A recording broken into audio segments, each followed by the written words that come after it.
Bellissez votre journée ou celle de vos amis avec une fleur de la lucarne fleurie à Marly qui vous présente Radio Fribourg, la quotidienne. Radio Fribourg, la Minute Verte. Notre invité ce mardi dans la Minute Verte, c'est Fabrice Macherel, directeur associé des bureaux d'architectes Lutz Associés à Givisiez. Bonjour Fabrice. Bonjour Amaël. Bienvenue à vous.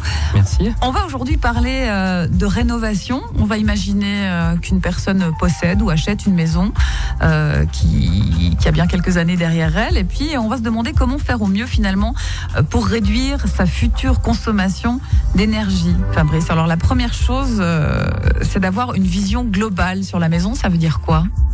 Alors, ça veut dire que la première chose, c'est d'avoir une vision globale du bâtiment, c'est-à-dire de connaître les qualités de l'enveloppe existante, connaître la qualité des façades, des fenêtres, de la toiture, s'il y a des problèmes d'étanchéité à l'air, par exemple. Donc, on fait une analyse complète de l'enveloppe. Ça, c'est important de connaître. Ensuite, il y aurait tout ce qui est l'analyse des installations techniques, parce qu'on remarque souvent que dans les anciennes maisons, on a des installations qui sont vétustes, qui sont pas optimales au niveau combustion, au niveau production d'énergie. Mmh. Et puis, on remarque aussi dans beaucoup d'anciens bâtiments, on a des installations techniques avec des conduites qui sont souvent pas isolées. C'est des espaces qui sont pas chauffés, donc une grande perte aussi de chaleur au niveau des installations techniques. Ça, je dirais que c'est les principaux points qui sont importants de connaître pour avoir une vision globale de l'état du bâtiment. Alors quand vous dites qu'il faut connaître et qu'il faut se rendre compte, monsieur, madame, tout le monde ne sont pas forcément à même de faire ça, évidemment. Alors c'est là que nous on peut intervenir, c'est-à-dire qu'on a beaucoup de demandes où on vient visiter les bâtiments sur place. Et puis, on passe en revue l'ensemble du bâtiment et puis on peut leur donner assez rapidement déjà une première estimation. Ça, c'est la première chose. Et puis, on parle de ce fameux certificat énergétique du bâtiment. Alors, le certificat énergétique du bâtiment, c'est en fait le CECB, comme on appelle. Mmh. C'est en fait une étiquette énergétique. C'est comme vous avez une étiquette énergétique pour les appareils ménagers, par exemple. Elles sont classées de A à G. A, c'est naturellement le meilleur. Mmh.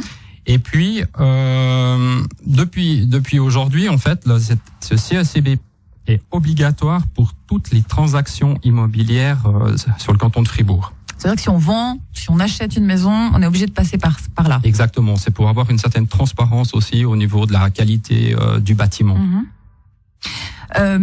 Donc ce certificat, ça se passe comment ? Parce que vous parlez d'abord d'une visite peut-être d'un architecte qui peut se rendre compte grosso modo de à quoi ressemble la maison, mais ensuite pour le certificat, on fait appel donc à des experts.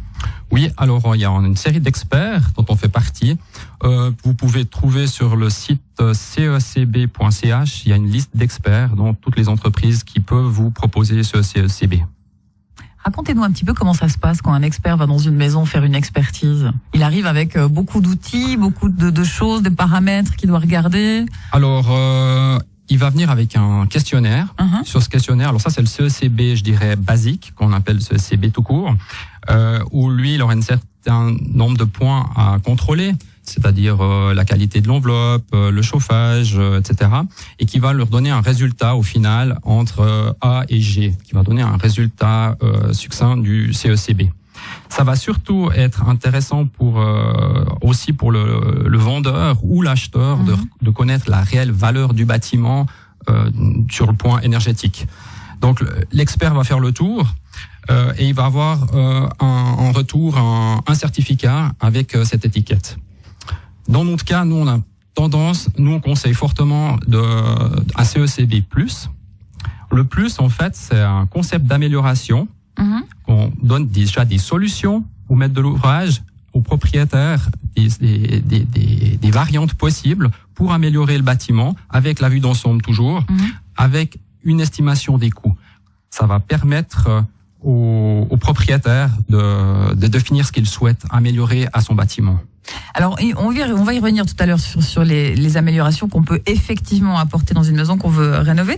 Après, je me posais une question, Fabrice Mascherel. Est-ce que, selon les époques de construction d'un bâtiment, on va retrouver les mêmes façons de construire, j'imagine, mais ça veut dire aussi les mêmes défauts ou des mêmes qualités dans cette construction? Si on imagine toutes les maisons des années 50 qui ont un même problème XY, ou toutes les fermes de la fin du 19e siècle qui ont la même qualité au niveau du toit ou que sais-je? Tout à fait. Alors, c'est clair qu'il y a des grandes différences selon les années de construction, mais on a aussi certaines similitudes. Si on prend par exemple des bâtiments des années 50-60, ils sont aujourd'hui, pour ma part, très intéressants à rénover parce que c'est des bâtiments qui ont une structure bien définie. En général, ils ont des grandes fenêtres, des grandes ouvertures, on a des doubles murs, on a une construction de qualité. Et ça permet, avec certaines fois très peu de moyens, de modifier ces espaces et puis de redonner une nouvelle vie à ces bâtiments avec beaucoup de qualité. Après, c'est vrai que si on prend les bâtiments des années 70 et ensuite, malheureusement, les qualités de façade, entre autres, elles sont nettement moins bonnes que dans les années 50-60. Donc il y a plus de travail à fournir. Il y aurait plus de travail, surtout dans le futur. Parce que maintenant, on rénove beaucoup les maisons des années 50-60. Ouais. Comment on explique ce changement à partir des années 70 ? Alors, je pense que c'est dû au fait que l'énergie est devenue aussi beaucoup moins chère. Et on a isolé d'une manière plus facile. On a trouvé des solutions pour aussi économiser. On a eu d'autres technologies d'isolation qui sont arrivées sur le marché et qui a permis d'isoler d'une autre façon. Et aujourd'hui, ces solutions-là, elles sont pas forcément mauvaises, mais elles sont plus difficiles à rénover. Est-ce qu'on vous appelle aussi parfois, Fabrice Mascherel, pour une rénovation d'une très très vieille maison qui a peut-être 100 ans ou... Tout à fait. Alors on a restauré entre autres un bâtiment historique à Neuchâtel. On a aussi eu dans le canton de Fribourg. C'est toujours très intéressant. C'est d'autres approches. Il faut trouver des artisans qui ont encore les connaissances pour travailler sur ce genre de bâtiment.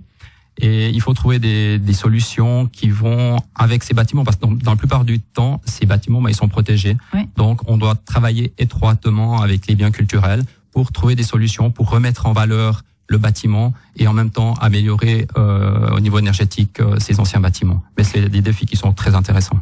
Ouais. Alors revenons à l'actualité, donc à rénover une maison aujourd'hui. Et Fabrice, vous parliez de ce CECB+, donc cette analyse qui va pouvoir nous donner les améliorations qui sont possibles. On peut donner quelques exemples concrets de ce que va nous proposer une analyse comme celle-ci?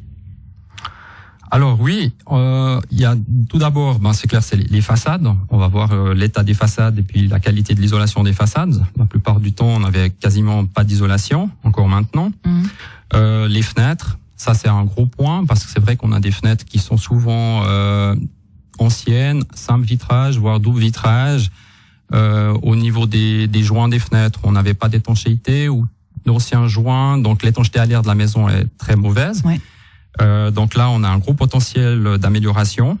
Et puis, comme on l'a dit tout à l'heure, il y a toujours le chauffage qui rentre en considération.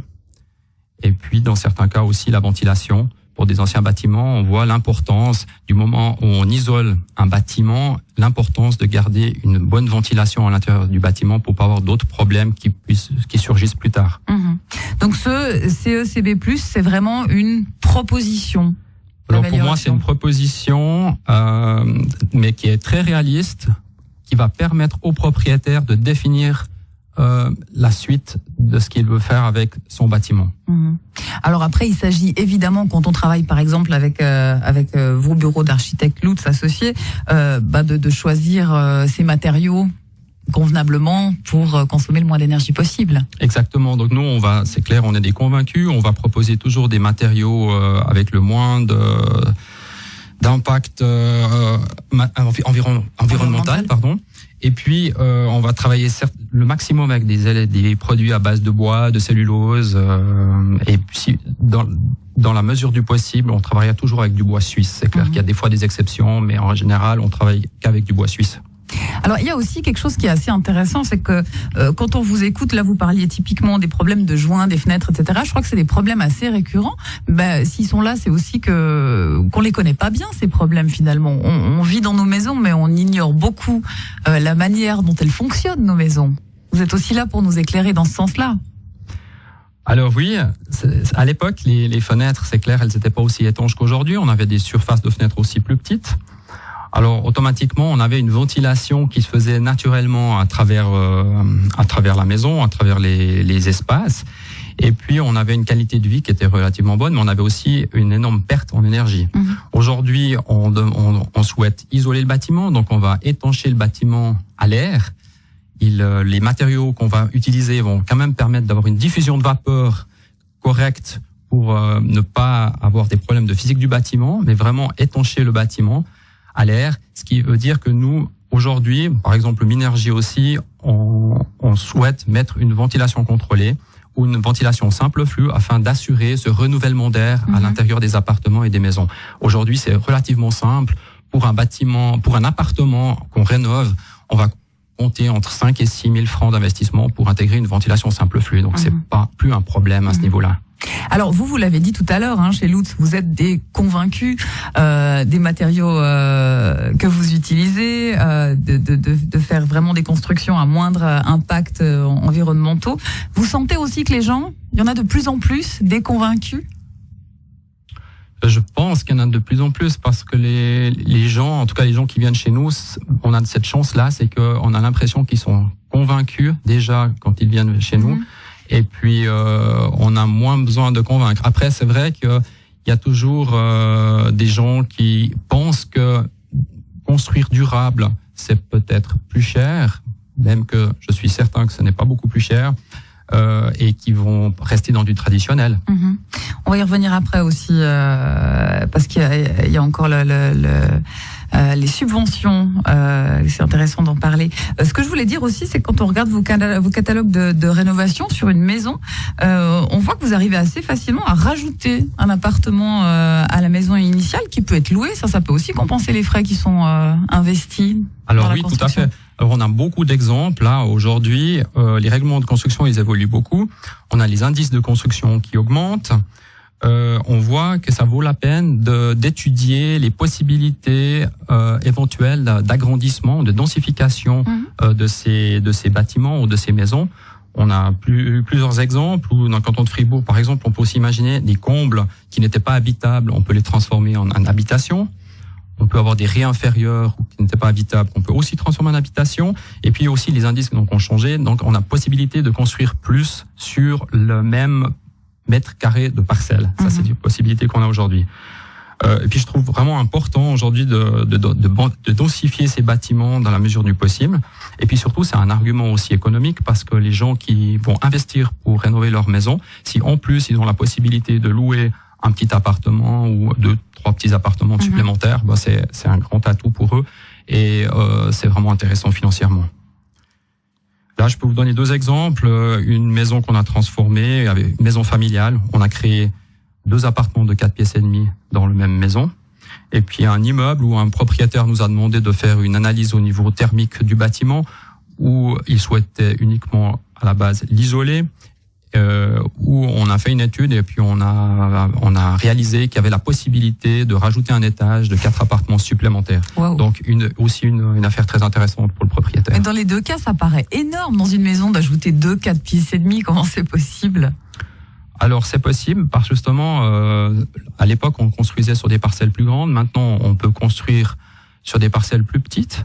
Et en plus, comme le règlement permet de transformer des surfaces qui étaient à l'époque non habitables par de l'habitation, ça permet assez facilement d'augmenter cette surface habitable. C'est ce qui fait la différence. Exactement. Donc tout à l'heure, on parlait de l'aspect effectivement financier où vous disiez que vous pensez que ça ne coûte pas beaucoup plus cher de faire attention aux matériaux qu'on choisit et puis de construire durablement. Moi, j'entends souvent parler d'un 20% en plus si on fait attention. Est-ce que c'est un chiffre qui vous paraît, qui est correct? 20% de plus par rapport, par rapport à si on rénove sa maison de façon traditionnelle ou si non pas la plus-value, ce qu'on va payer pour rénover sa maison si justement on fait attention à prendre des panneaux solaires, à prendre des bons matériaux, à refaire son isolation. Mais c'est quand même, vous entendez les 20% qu'on va payer en plus pour faire ça. Ouais, que si on le faisait pas ou si on rénovait sa maison sans s'inquiéter de tout ça particulièrement. Alors c'est clair que de toute façon, il faut payer quelque chose en plus, si on veut des technologies supplémentaires. Mais en fait, on remarque aussi qu'on rentabilise très rapidement ce genre d'investissement. On voit, par exemple, si on installe une pompe à chaleur aujourd'hui avec des sondes géothermiques, on propose souvent une plus-value, une option pour, par exemple, mettre des capteurs solaires. Donc, on va remplacer un pan de toit, par exemple, par du photovoltaïque. Et le photovoltaïque va couvrir les besoins en électricité de la pompe à chaleur. Donc, au final, la facture d'électricité, elle sera nettement inférieure. Très bien. Voilà, c'est ça que je voulais dire. Voilà. Je suis désolée si c'était pas extrêmement clair. On va terminer effectivement sur les subventions, puisque en ce moment, et je crois encore pour quelques années, si on fait attention à isoler nos maisons, on reçoit des subventions du canton. Oui, tout à fait. Alors, on a la chance, c'est que la nouvelle loi, la stratégie énergétique 2050 a été acceptée.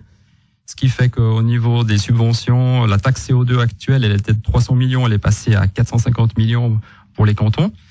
Donc, la tendance va de toute façon être au plus favorable. Donc, les subventions vont continuer, voire peut-être augmenter l'année prochaine. Alors, ce qui concerne les subventions, il faut savoir qu'il y a deux manières d'obtenir les subventions. C'est pour des bâtiments neufs. Donc, on obtient des subventions pour un bâtiment qui est labellisé Minergie-P ou un bâtiment neuf où on a fait un CECB. On est en A au niveau de l'enveloppe et en A au niveau de la technique. Et pour ce qui est rénovation, il y a trois possibilités. La première, c'est de prendre en compte l'isolation du bâtiment et la technique du bâtiment. C'est un système combiné. La deuxième possibilité, c'est de prendre l'amélioration de la classe CECB. C'est-à-dire qu'à suite au certificat CECB, on peut être par exemple en G et puis monter de 2 classes. Ça va aussi nous donner des subventions. Et la troisième possibilité, ce serait de rénover le bâtiment en le labellisant Minergie ou Minergie-P. Et puis ça, c'est clair qu'avec les experts, nous, on va conseiller la meilleure méthode en analysant l'investissement et puis voir quelle est la subvention la plus intéressante dans chaque cas de figure. Très bien. Donc on voit qu'il y a différentes possibilités. Donc en conclusion, si on veut rénover, c'est le bon moment pour le faire. Et puis c'est intéressant vraiment d'y réfléchir et de faire les bons choix. Tout à fait. Là, je peux vous donner quelques chiffres peut-être pour cette année. Une villa, on est entre 20 et 35 000 de subventions pour une rénovation, je dirais standard, selon la norme SIA 380/1. Si on part sur une rénovation Minergie, on est au minimum, je dirais, pour une villa à 40 000 francs. Et puis pour du Minergie-P, on est proche des 55 000 francs. Un autre exemple, pour un immeuble de 11 étages, on a fait une analyse pour une rénovation de l'enveloppe.